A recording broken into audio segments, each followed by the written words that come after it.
XB1 by the one and only Team 17, probably the king of indie games for the past couple of decades or something, we have yet another new title in the works going by the Night Witch. An action-adventure that combines Metroidvania-style gameplay elements like exploration and stuff to the old bullet hell action stuff. Here's a trailer. The game's on its way to PCs, Switch, and other consoles as well by the end of 2022.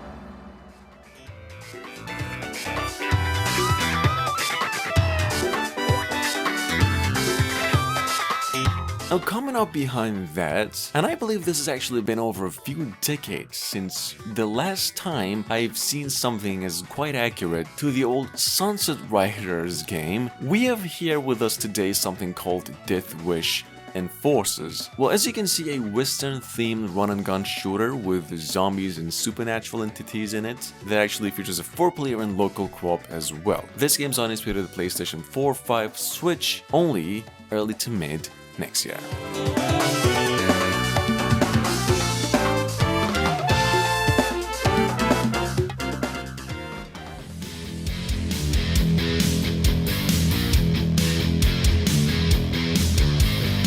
Moving on at number 3, it's the old Iron Meat. This is a post-apocalyptic based run-and-gun shooter, something quite a bit inspired by the Contra games and pretty much most of the 90s gems or run-and-gun shooters. But in terms of premise, well, apparently you're in Russia and there's some sort of alien invasion and an experiment by some mad scientists has gone wrong at the same time. Now, this game's available through a demo on Steam and the full thing releases pretty soon, we hear.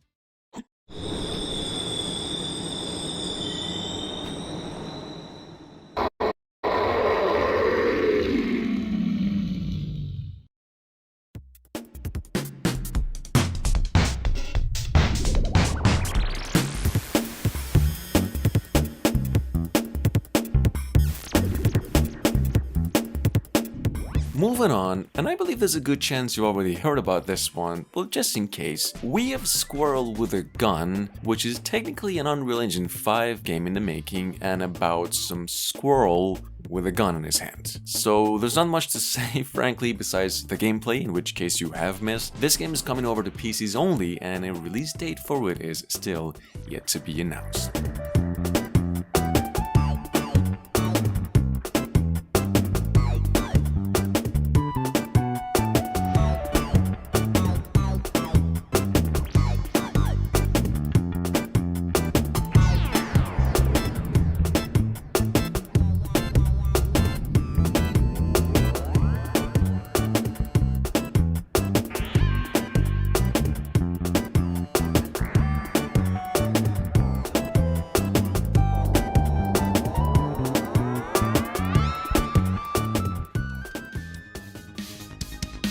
Hi, I'm Thomas from Pixel Pogo. We are a two-person indie studio from Germany, currently working on our first game, Super Catboy. Moving on, we have Super Catboy, which is, well, technically it's Metal Slug and some Super Mid Boy thing mix, or at least as the title suggests, from earlier this year actually at the Tokyo Game Show. Well, Super Catboy, however, does not have a release date yet. Still, it is scheduled to come out sometime around the summer this year as a run-and-gun platformer with elements of beat-em-up games and some more stuff. Check it out, this game's available through a demo right now. Army of human-like dogs in his laboratory. In the beginning of the game, Catboy meets Weapon Girl, a crazy and gun-enthusiastic girl who equips him with an arsenal of firearms and accompanies him on his journey. The game mixes platforming and run-and-gun elements. The player moves very fast through diverse levels featuring snow-covered mountains, deep forests, forsaken factories, the bottom of the sea, and much more. Instigated by his sidekick Weapon Girl, he will even be trespassing private property and stealing secret plans from the evil scientist's mansion. To do so, his abilities cover a wide range of combinable cat-like moves and beyond, like jumping, scratching, dashing, shooting, wall jumping, clinging onto walls, and using a variety of melee attacks like a fast dive kick. Additional bonus levels like riding a motorbike or participating in a Wild West cowboy duel promise for even more variety in gameplay.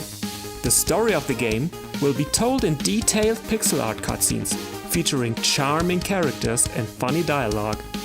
Being born in the 90s and growing up with titles like Mega Man X, Super Mario World and Donkey Kong Country, it was a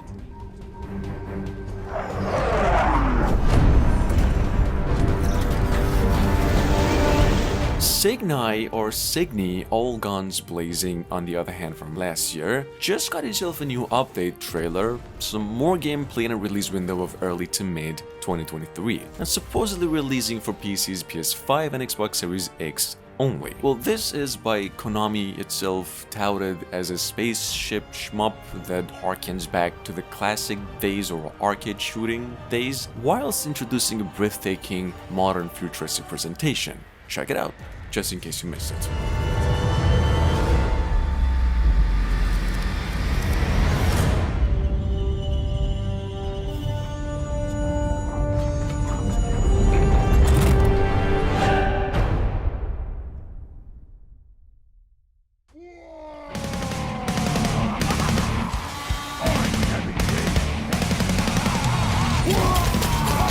At number 7, we have once again Warhammer 40k Shootas, Blood and Teef. I think I've actually mentioned this one only once. The game just got itself a new trailer and finally released it on October 20th this year across every single platform there is. The description reads: the game promises the same over-the-top, two-dimensional gameplay and set within the Warhammer universe. Check it out.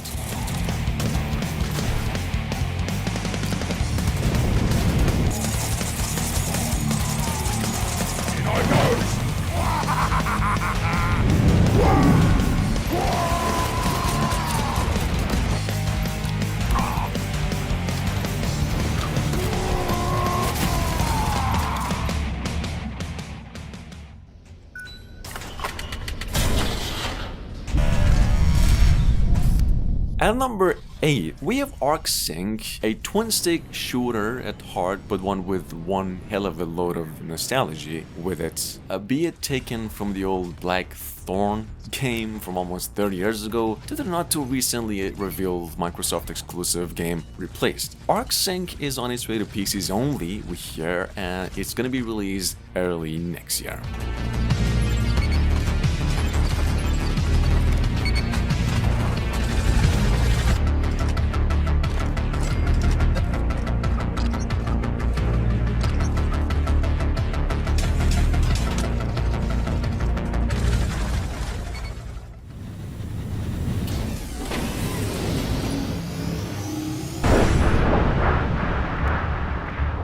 See, Steel Mantis, developers just announced that Valfaris is being treated to a sequel going by the name Mecha Therion, which is currently scheduled to come out late this year. Now, this actually comes with a twist, and you see, Mecha Therion has got rid of the Valfaris' action platformer formula, and the game's now going to be some sort of a side-scrolling shmup and into a new direction. So yeah, while the original was just a 2D platformer, this one comes with a shift in both graphics and gameplay. Take a look.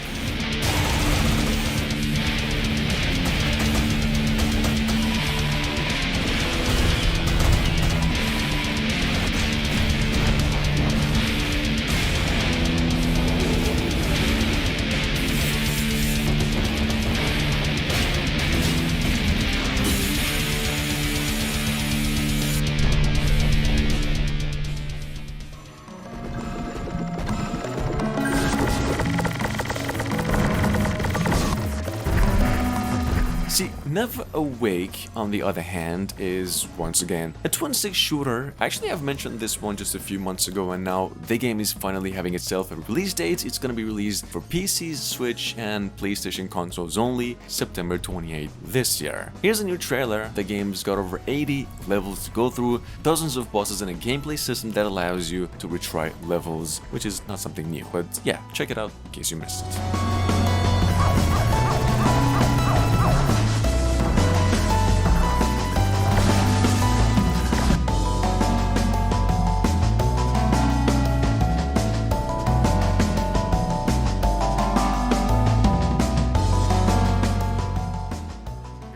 To get to work, Beck.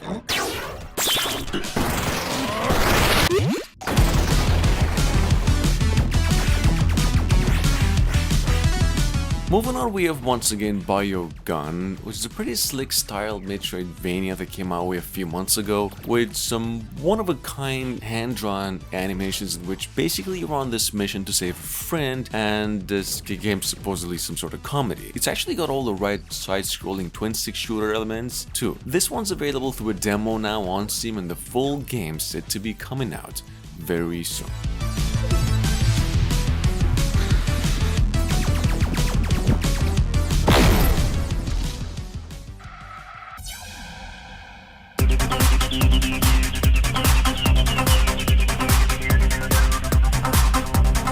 At number 12, we have Remote Life 2. Now, this is, for those of you unfamiliar, a science fiction-based, action-packed platformer where, story-wise, you're trying to escape this alien colony or whatever. Now, obviously, this is actually a sequel, even though I haven't even played the original, but apparently now there's even more weapons, vehicles, and some new aesthetics as well. The game's on its way to PCs and due out only on Steam and due out around December this year.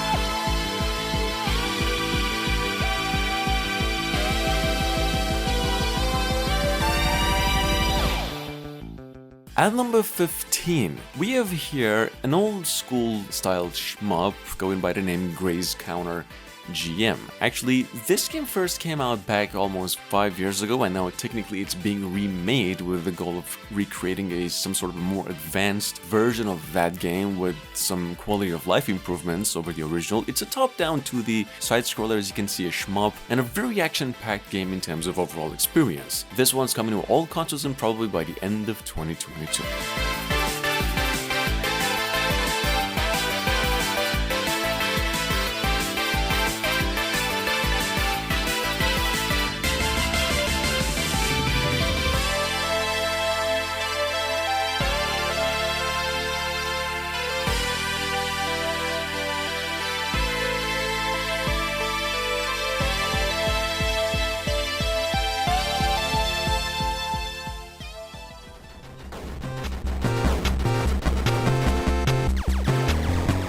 Moving on at number 13, we have here one that is straight out of 90s and pretty much just an 8-bit like the old Nintendo's Terminator 2, and about some sort of alien invasion where you get to counter that thing, whatever, as a special operation unit, just like the old Contra games. Frankly, I love this one. The game's available through a demo on Steam and the full game set to be released for PCs and Switch by the end of 2022.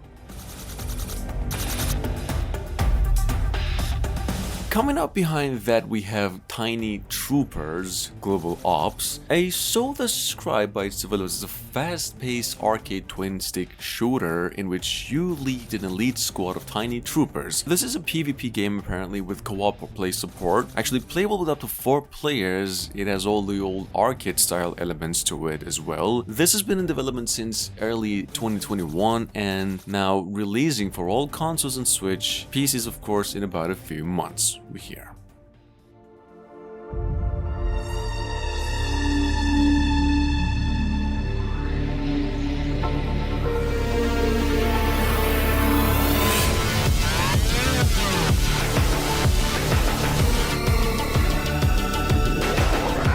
At number 16 from earlier April this year, with very positive review scores on Steam, and we have Metal Mind, which is a roguelite looter shooter pretty much inspired by the old Into the Gungeon game, and a very decent game as well, definitely worth the money, so to speak, with little to just no bugs at the moment. Check it out, the game's even available through a demo, and this is what it is all about.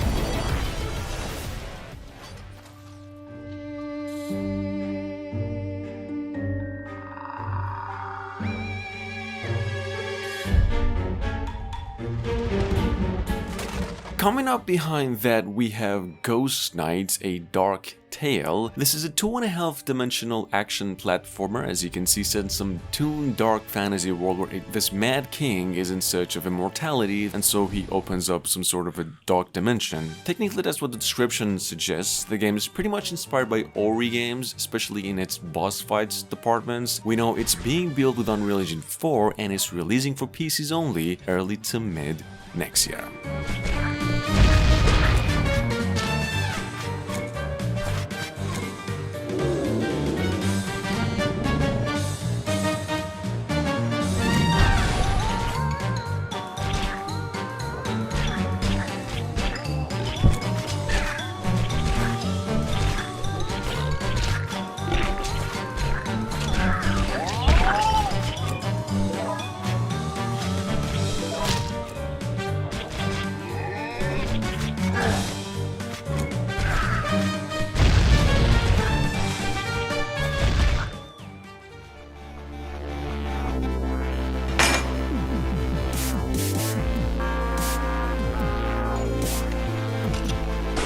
And last but not least, we have Sentry City, a cyberpunk-style side-scroller in a time-based shooter. Frankly, this is just a quick mention in case you're into side-scrollers, which I'm assuming you are. The game is pretty fun, the controls are very good, and the difficulty is not that hard either, but the challenge is actually there. It'll take you roughly 8 hours to finish, and it's been around since July this year, with a lot of positive acclaim as well. Check it out, just in case you missed it.